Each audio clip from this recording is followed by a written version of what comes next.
भगवते वासुदेवाय। ओम नमो भगवते वासुदेवाय। ओम नमो भगवते वासुदेवाय।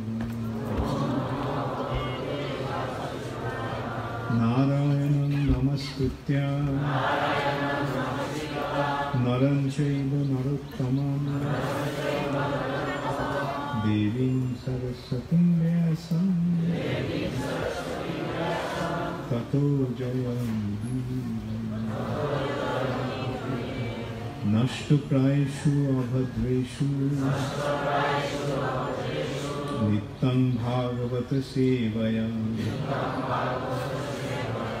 भगवती उत्तम श्लोके भक्तिर्भवती निश्चिता। श्रीमद् भागवतम नवम स्कंद कोन श्लोक 21। हाँ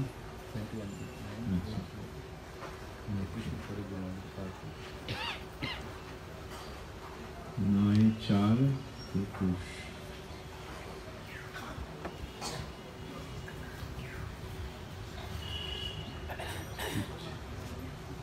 नवम स्कंद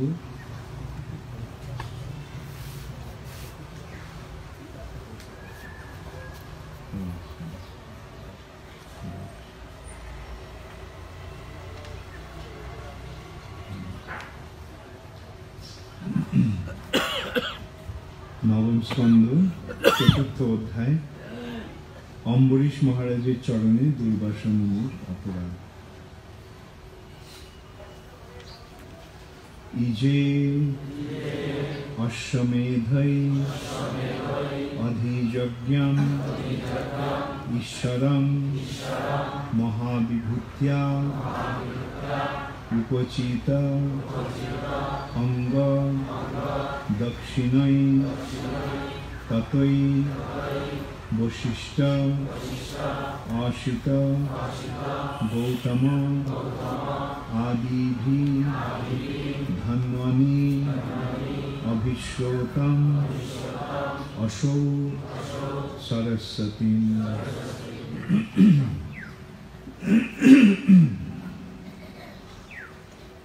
इजेष्यमेधैरधिजग्गमीश्वरम्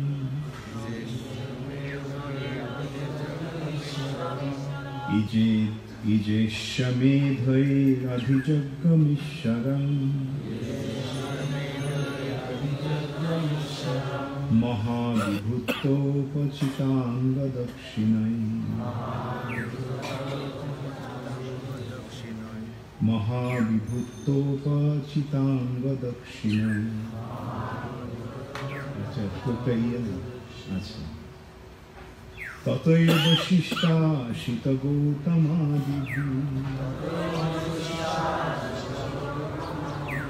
ততৈব শিষ্টা শীত গৌতমাদিভি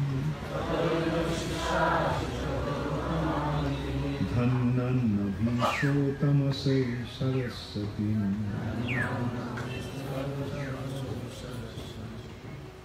ধন্যন্নভীষোতমসৌ সরস্বতী। ভেরি গুড, খুব ভালো বলেছো তোমরা, যদি দেখানি।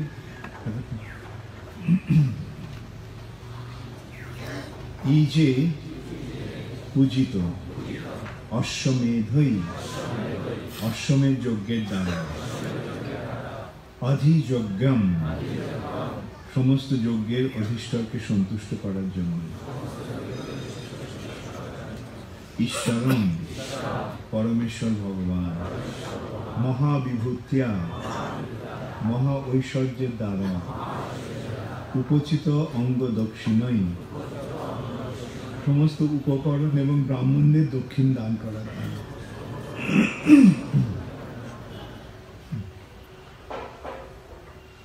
আবার বলছেন উপচিত অঙ্গ দক্ষিণাই সমস্ত উপকরণ এবং ব্রাহ্মণদের দক্ষিণা দান করার জন্য।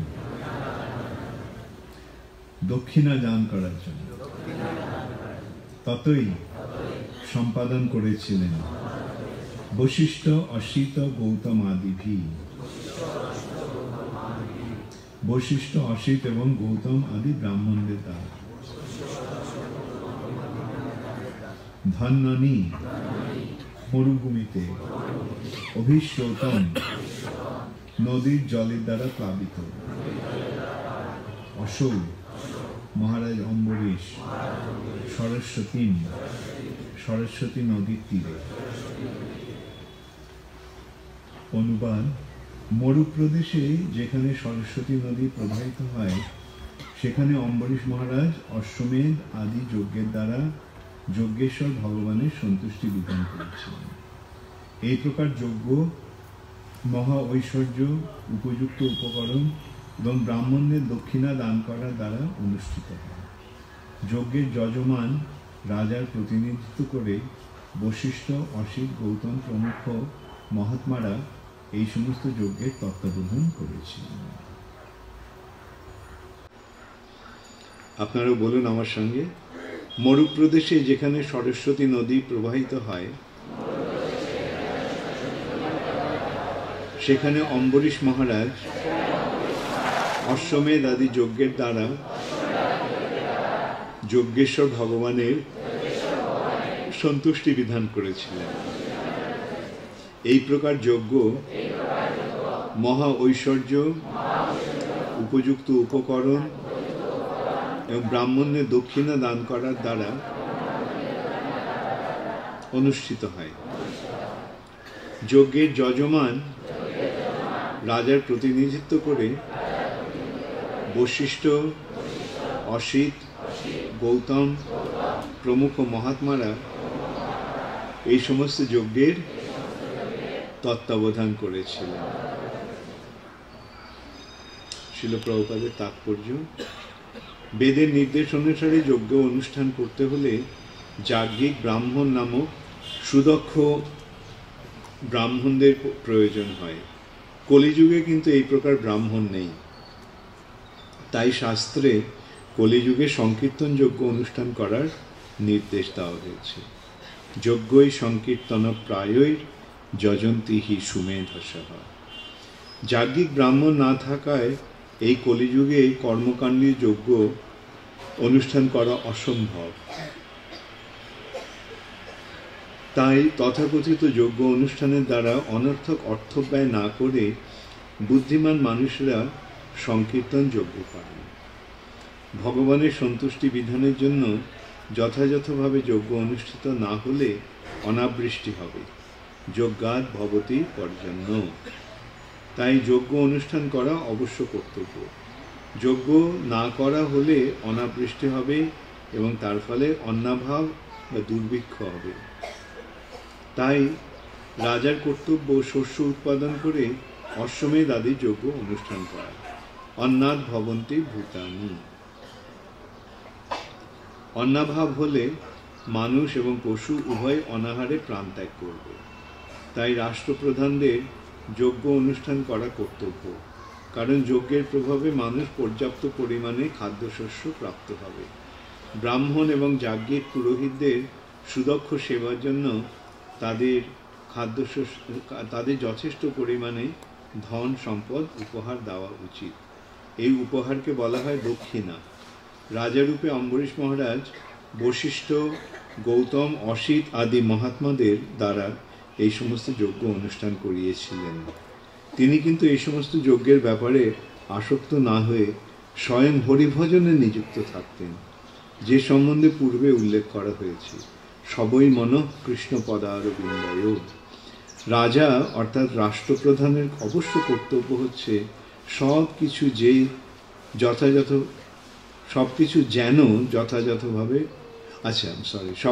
যথাযথভাবে পরিচালিত হচ্ছে সেই সম্বন্ধে সচেতন থাকা এবং তার কর্তব্য একজন আদর্শ ভক্ত হওয়া, যে দৃষ্টান্ত মহারাজ অম্বরীশ প্রদান করে গেছেন।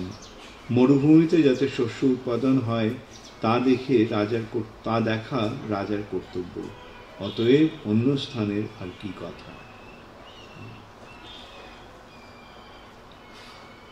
ওম অজ্ঞানতিমিরান্ধস্য ज्ञानाञ्जनशलाकया चक्षुरुन्मीलितं येन तस्मै श्रीगुरवे नमः।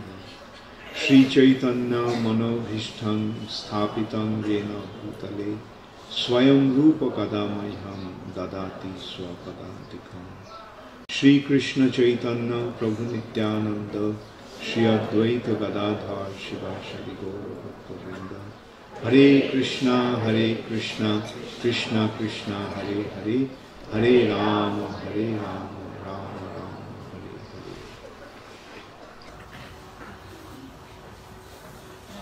এখানে অম্বরীশ মহারাজের কাহিনী বর্ণিত হচ্ছে এবং সেই সূত্রে এখানে বর্ণনা করা হচ্ছে কিভাবে অম্বরীশ মহারাজ যজ্ঞ অনুষ্ঠান করতেন এবং সেই যজ্ঞ অনুষ্ঠানের ফলে বৃষ্টি হতো এবং বৃষ্টি হওয়ার ফলে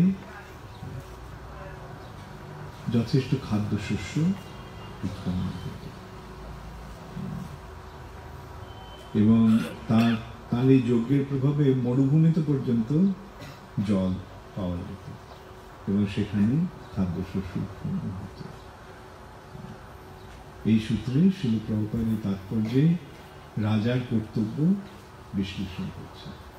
রাজা বা নেতাদের, সমাজের নেতাদের কর্তব্য কি? মানুষকে ভগবানের সন্তুষ্টি বিধানের জন্য যজ্ঞ অনুষ্ঠান করতে অনুপ্রাণিত করে এবং যজ্ঞ অনুষ্ঠান হলে বৃষ্টি হবে এবং বৃষ্টি হওয়ার ফলেই কেবল খাদ্যশস্য উৎপন্ন হবে। বৃষ্টি না হলে গাছপালা গজাবে, খাদ্যশস্য উৎপন্ন হবে এবং কলিযুগের আগে অন্যান্য যুগে যজ্ঞ অনুষ্ঠান করা হতো, যেমন অশ্বমেধ যজ্ঞ, রাজসূয় যজ্ঞ, অগ্নিষ্টম যজ্ঞ, এরকম নানা রকম যজ্ঞ অনুষ্ঠানের মাধ্যমে নানা রকম ঐশ্বর্য এবং সুখ স্বাচ্ছন্দ্য লাভ করা যেত এবং সেই যজ্ঞ অনুষ্ঠান করার জন্য করা হতো ঘি নিবেদন করে, যজ্ঞের আগুনে মন্ত্র উচ্চারণ করে ঘি নিবেদন করা হতো স্বাহা করে। সাহা, আগুনে আহুতি দিতে হলে সাহা শব্দ উচ্চারণ হয়। সাহা হচ্ছে অগ্নিদেবের পত্নী। যেমন রাধারানীর মাধ্যমে আমরা কৃষ্ণের কাছে যাই, সীতা দেবীর মাধ্যমে রামচন্দ্রের কাছে যাই, সীতারাম, রাধা কৃষ্ণ, তেমনি সাহার মাধ্যমে অগ্নিদেবকে এই নিবেদন করা হতো এবং সেই যজ্ঞের ফলে ভগবান, যিনি হচ্ছেন যজ্ঞের ঈশ্বর, ভগবানের আরেকটা নাম হচ্ছে যজ্ঞেশ্বর, কেননা সমস্ত যজ্ঞের ভোক্তা হচ্ছেন তিনি। ভোক্তারং যজ্ঞ তপস্যাং সর্বলোক মহেশ্বর।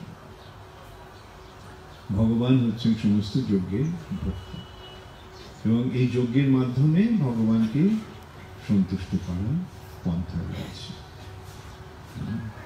কিন্তু কলিযুগে কি হচ্ছে? কলিযুগে ব্রাহ্মণ নেই। ব্রাহ্মণ নেই মানে জন্মসূত্রে ব্রাহ্মণ আছে, কিন্তু গুণগতভাবে কলিযুগে ব্রাহ্মণের অভাব। কেবল ইস্কনের মাধ্যমে প্রকৃত ব্রাহ্মণ তৈরি হচ্ছে। কেন? গুণগতভাবে ব্রাহ্মণ, জন্মগতভাবে নয়। এই যে বর্ণ বিভাগ, এটা চাতুর্বর্ণং মায়া সৃষ্ট গুণ কর্ম বিভাগ। ভগবান ভগবদ গীতায় কি বলছেন? এই যে চারটি বর্ণ, ব্রাহ্মণ, ক্ষত্রিয়, বৈশ্য, শূদ্র, এটি গুণ এবং কর্ম অনুসারে আমি বিভাগ করেছি। গুণ কর্ম বিভাগ, জন্ম কর্ম বিভাগ, গুণ কর্ম বিভাগ। ব্রাহ্মণ পরিবারে জন্ম হতে পারে, কিন্তু ব্রাহ্মণোচিত গুণ যদি না থাকে তাহলে তাকে ব্রাহ্মণ বলা যাবে না। আর সেই ব্রাহ্মণকে, সেই ব্রাহ্মণ হচ্ছে ব্রহ্ম জানাতি কি ব্রাহ্মণ, যার ব্রহ্ম জ্ঞান রয়েছে, অর্থাৎ ভগবত তত্ত্বজ্ঞান যার পূর্ণরূপে রয়েছে, তিনি হচ্ছেন ব্রাহ্মণ। চিন্ময় জগতের তত্ত্ব যিনি পূর্ণরূপে জানেন, তিনি হচ্ছেন ব্রাহ্মণ। কিন্তু এখন যে তথাকথিত সমস্ত ব্রাহ্মণদেরকে জিজ্ঞাসা করা হয় যে ভগবান কে, বা ব্রহ্ম কি, পরমাত্মা কি, ভগবান কি, তারা উত্তর দিতে পারবে? জানে না। সুতরাং তারা ব্রাহ্মণ, আর সেই অনুসারে তারা জীবন যাপন করে না। ব্রাহ্মণ ধর্মের পথে অটুটভাবে থাকে, নিশ্চলভাবে থাকে। সেই জন্য ব্রাহ্মণেরা আমিষ আহার করবে না, নেশা করবে না, অবৈধ স্ত্রী সঙ্গ করবে না, জুয়া পাশা ইত্যাদি খেলবে না। যারা এগুলো করে তাদেরকে ব্রাহ্মণ বলা যায়। আর ঠিক আছে, কলিযুগে তো ব্রাহ্মণ নেই, আর কলিযুগে ঘি আছে, বিশুদ্ধ ঘি, সেটাও দুর্লভ কলিযুগে। আমাদের কলিযুগের এমন একটা পরিণতি হয়েছে যে এখানে কোনো কিছু বিশুদ্ধ জিনিস পাওয়া যাচ্ছে, খাঁটি জিনিস পাওয়া যায় না। খাঁটি দুধ পাওয়া যায় না, দুধের মধ্যে জল। ঘি পাওয়া যায় না, ঘিয়ের মধ্যে বনস্পতি। আবার আমি তো শুনেছি এখন নাকি ঘিয়ের মধ্যে চর্বি মেশাচ্ছে। যাই হোক, তো এইটি হচ্ছে কলিযুগের দুর্ভাগ্য।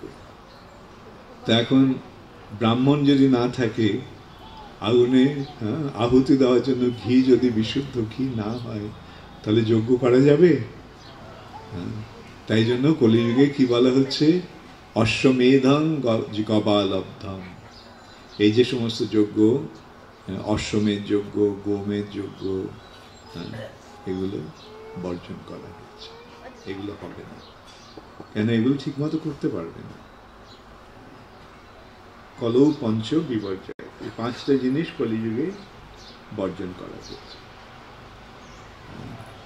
যোগ, অশ্বমেধ, গোমেধ যজ্ঞ, সন্ন্যাস। সন্ন্যাস মানে একদণ্ডী সন্ন্যাস। সন্ন্যাসের মাধ্যমে যে মুক্তি লাভের পন্থা, সেই সন্ন্যাসটা বর্জিত হয়েছে। ভক্তির জন্য যে সন্ন্যাস, সেটা তাতে কোনো অসুবিধা নেই। অনেকে প্রশ্ন করে, সন্ন্যাস যদি বর্জন হয়েছে তাহলে মহারাজ আপনি কেন সন্ন্যাস নিলেন? প্রভুপাদ কেন সন্ন্যাস দিলেন? ভক্তি সিদ্ধান্ত সরস্বতী ঠাকুর কেন সন্ন্যাস দিলেন? সন্ন্যাস 2 রকমের সন্ন্যাস আছে। একটা একদণ্ডী সন্ন্যাস, আর একটা ত্রিদণ্ডী সন্ন্যাস। একদণ্ডী সন্ন্যাসটা মুক্তির লাভের জন্য। সেই সন্ন্যাসের মাধ্যমে মুক্তি লাভ এই যুগে হবে না। কিন্তু ত্রিদণ্ডী সন্ন্যাস যা হচ্ছে ভক্তি, 3টি দণ্ড হচ্ছে কায়, মন এবং বাক্য ভগবানের চরণে, ভগবানের সেবায় নিয়োজিত। সেই সন্ন্যাস কলিযুগে আছে। অশ্বমেধং গবালব্ধম সন্ন্যাস পলপৌত্রিকম, অর্থাৎ শ্রাদ্ধে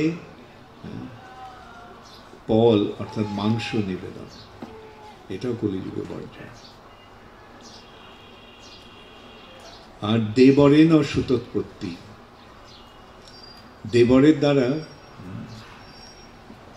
যদি সন্তান উৎপাদন, এটার প্রচলন অন্যান্য যুগে আছে।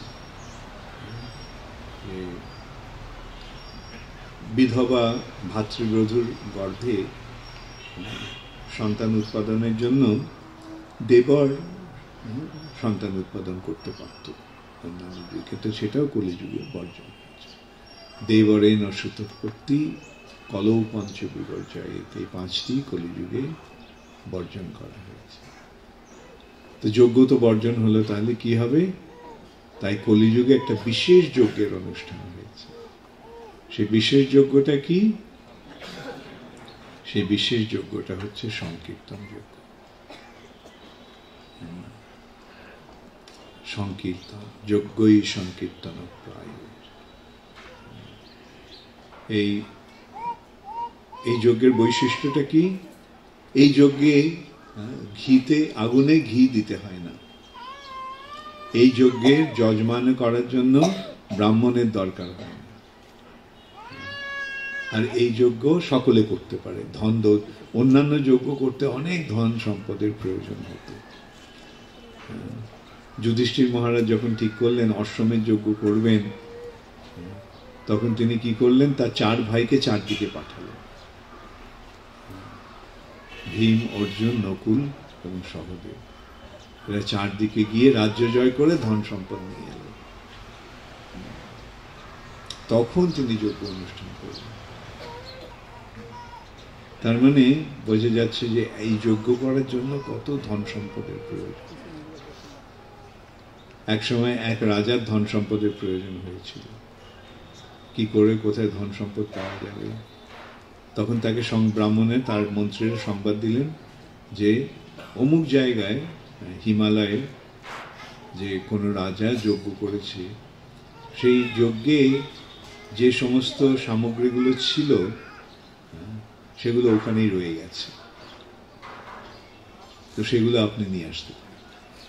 তার বোঝা যাচ্ছে যে মানে সোনার সমস্ত সম্ভার, বাসনপত্র, ধন দৌলত, মণি মুক্তা, এগুলো সমস্ত যজ্ঞে ব্যবহার করা হয়েছে। আর যজ্ঞের পর সেগুলো ফেলে চলে গেছে। উদ্দেশ্যটা যে ভগবানের সন্তুষ্টি বিধান, সেটা সেই জন্য তারা সেগুলো নিয়ে যায়নি।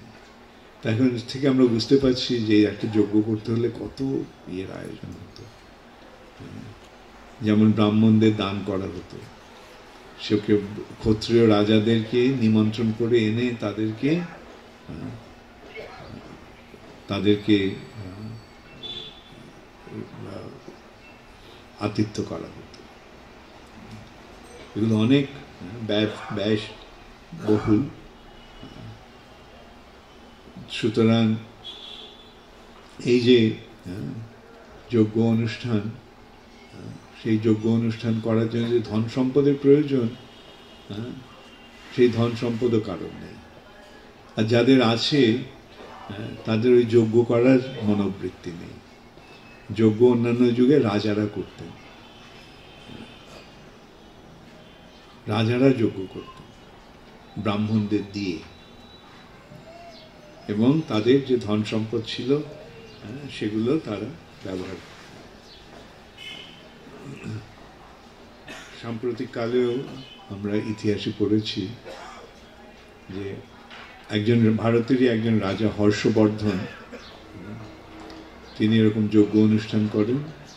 যজ্ঞের শেষে তিনি যখন দান করতে থাকেন, দান করতে করতে সব কিছু তিনি দান করে দিলেন। তার বাকি কি রইল? সবকিছু তো দিয়ে দিয়েছেন। অবশেষে সে তার নিজের কাপড়গুলো খুলে সেগুলো দান করে দিয়েছে।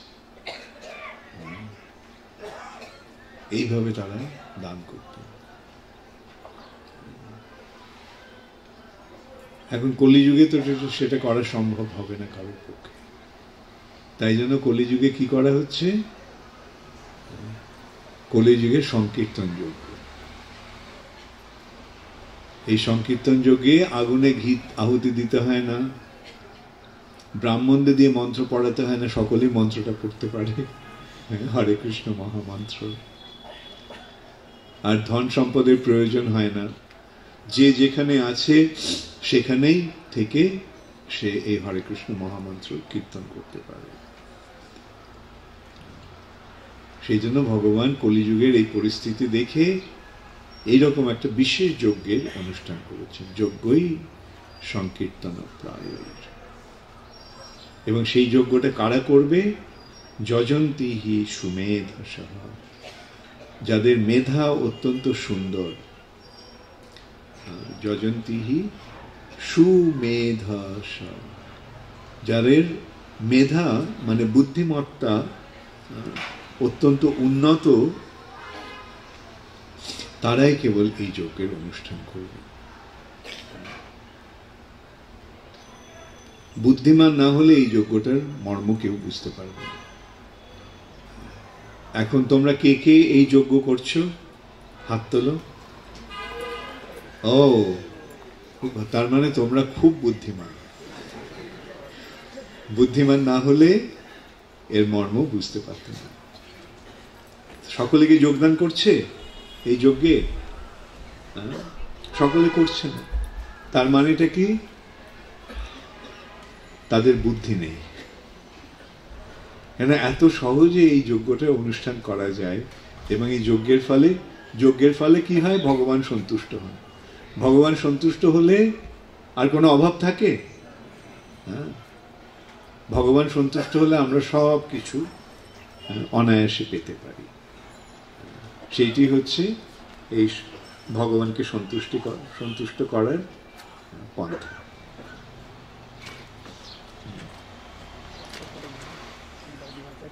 তোমরা আমাকে এই রজনীগন্ধার মালা দিও না, এটা আমার চোখে জ্বালা করে। এখন চোখ জ্বালা করতে শুরু করেছে। যজন্তি হি সুমেধসঃ, যারা বুদ্ধিমান তারা এই যজ্ঞ করবে। এই সমস্ত কথা, এই সমস্ত নির্দেশ আমরা কোথায় পাচ্ছি? এগুলো আমরা পাচ্ছি শাস্ত্র থেকে। শাস্ত্রের শ্রীমদ্ ভাগবতে এই কথাকে বলা হয়েছে। নবযোগেন্দ্রের সঙ্গে নিমির, এটা ঠিক আছে, ওই আগে যে ঠিক আছে, নিমি নবযোগেন্দ্র সংবাদে এটা এসেছে। কৃষ্ণ বর্ণম তিশা কৃষ্ণম সাঙ্গপাঙ্গাস্ত্র পার্শ্বদম যজ্ঞই সংকীর্তন প্রায় যজন্তি হি সুমেধসঃ। যারা সুমেধা সম্পন্ন, যারা অত্যন্ত বুদ্ধিমান, তারা এই সংকীর্তন যজ্ঞে করে কৃষ্ণ আরাধনা। এই যুগে শ্রীকৃষ্ণের আরাধনা কিভাবে হবে? সংকীর্তন যজ্ঞের মাধ্যমে। যজ্ঞই সংকীর্তন প্রায়।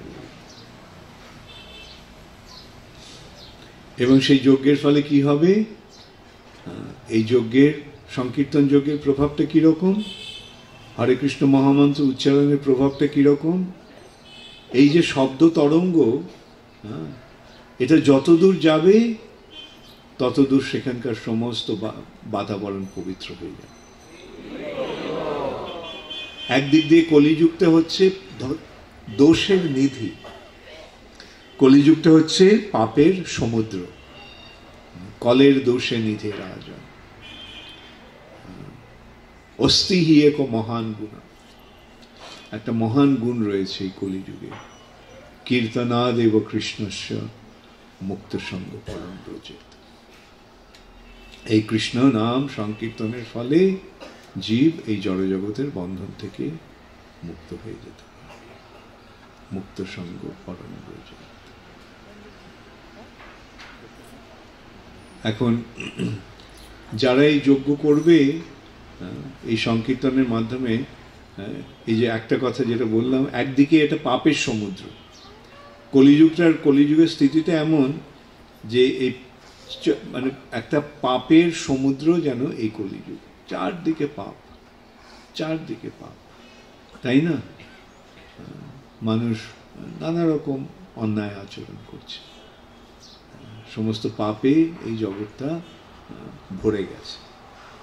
কিন্তু সেই কলিযুগের একটা মহান গুণ হচ্ছে কীর্তন করা, হরে কৃষ্ণ মহামন্ত্র কীর্তন। হরে কৃষ্ণ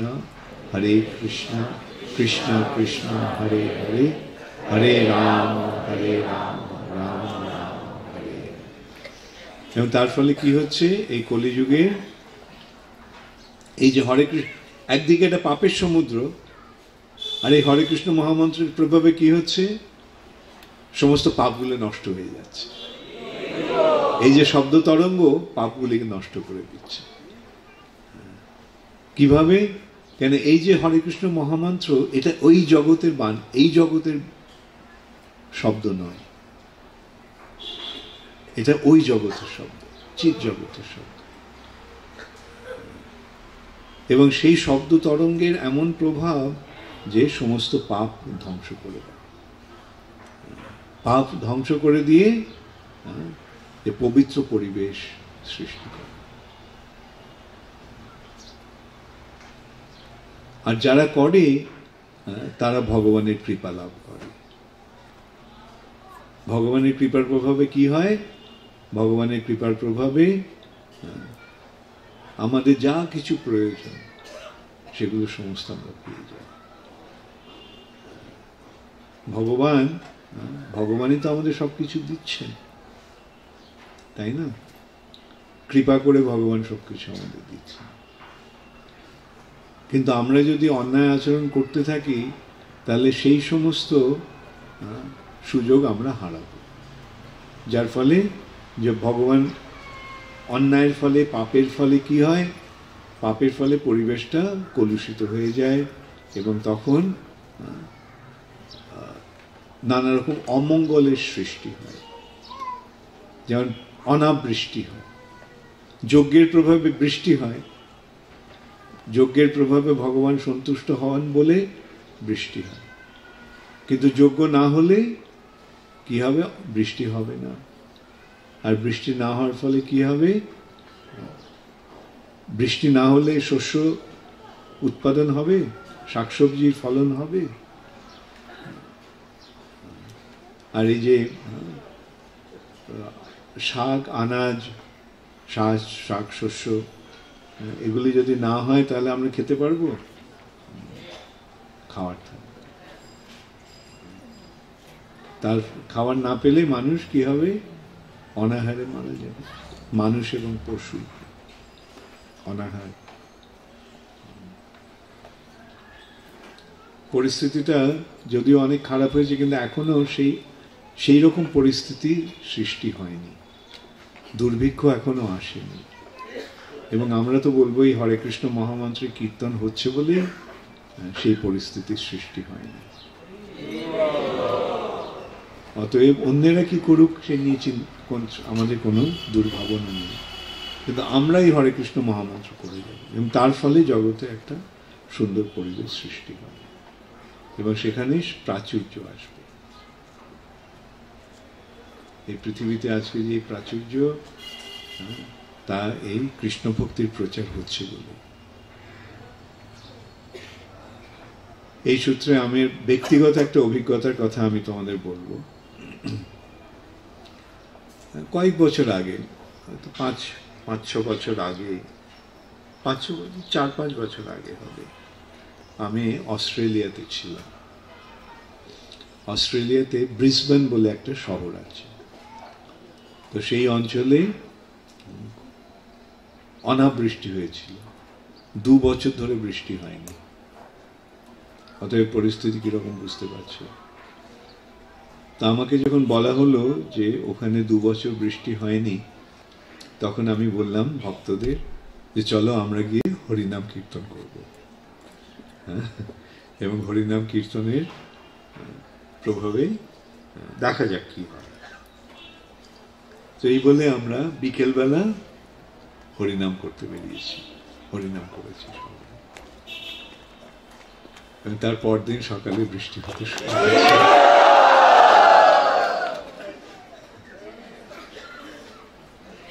অতএব যদি কখনো অনাবৃষ্টি হয় তাহলে সে অনাবৃষ্টির প্রশমন করার উপায়টা জানা রইল, কি করবে? এবং সবসময় হরে কৃষ্ণ মহামন্ত্র কীর্তন করলে, এই সংকীর্তন করলে অনাবৃষ্টি হবে। বৃষ্টি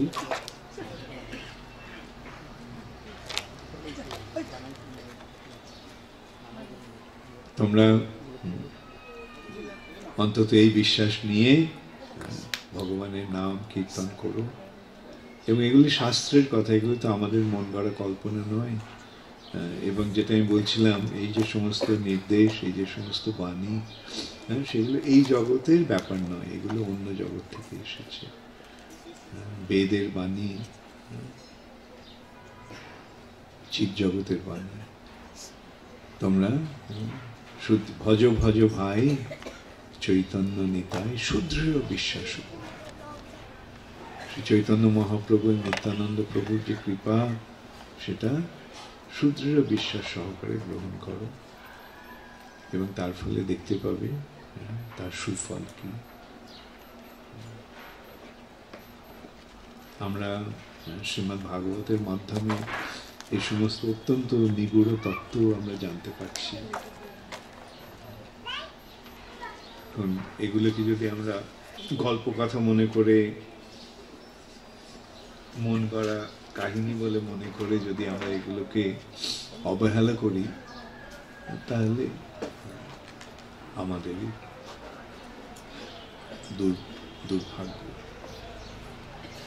কিন্তু আমরা যদি বিশ্বাস সহকারে এগুলোকে অবলম্বন করি, তাহলে আমরা দেখব তার সুফলটা কি।